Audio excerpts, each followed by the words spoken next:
Makanya tadi saya senang banget dengan Pak Fendi itu masih tetap optimis karena banyak juga orang yang bilang COVID ini nggak tahu sampai kapan dan akhirnya mereka nggak optimis.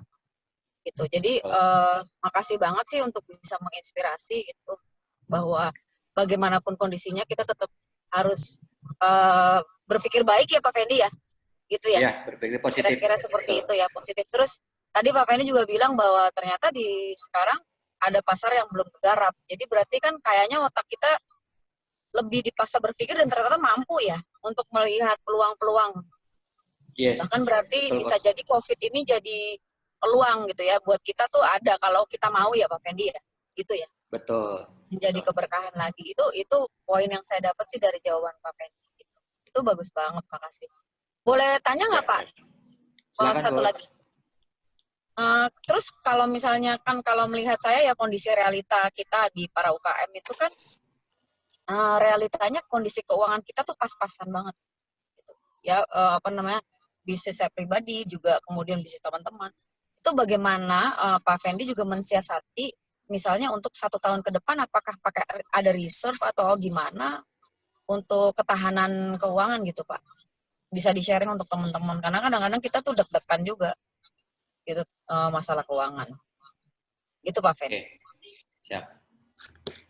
Kalau di saya, Coach, memang dari sebelum pandemi, saya memang selalu sudah menyisihkan dari sisi margin. Seperti yang dulu saya pernah diajarkan sama Coach Ruli, bahwa ada laba ditahan dari perusahaan yang itu untuk bisa dialokasikan untuk ketahanan bisnis. Yang mana dari saya kan setiap bulannya saya hanya mengambil gaji dari perusahaan. Jadi kalau misalnya ada dana lebih, ya itu nggak saya ambil, tetap saya simpan untuk menjadi dana ketahanan bisnis. Alhamdulillah dana ketahanan itu pelan-pelan ada dan tersimpan.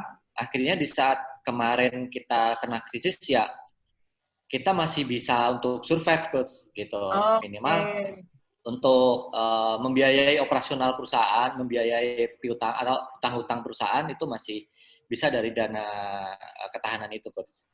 Gitu. Jadi emang betul-betul udah direncanakan dan ternyata terbukti ya Pak ya kalau kita apa Betul. rencanain tuh ketahanan keuangan kita juga baik ya. Nah Ya, untuk intinya kedepannya, memang gimana Coach?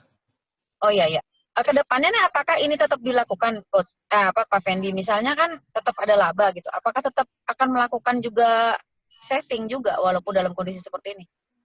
Oh iya, jadi memang intinya kalau di saya itu disiplin dalam mengelola keuangan, Coach.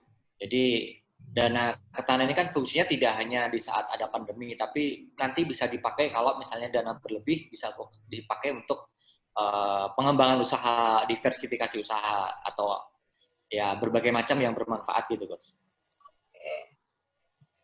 Keren banget Pak Fendi. Makasih banget inspirasinya karena nggak banyak juga dari teman-teman kita yang melakukan ini sebelum atau bahkan berpikir kalau COVID itu gimana caranya mau nabung gitu. Padahal ternyata harus juga ya melakukan walaupun dalam kondisi ini kita berpikir untuk masa depan juga ya Pak. Betul, betul, Coach. Oke, makasih banget Pak Fendi, sukses selalu. Sama-sama, Thank you Coach Coach. Reni. Ya, Thank you. Hati-hati di jalan. yuk.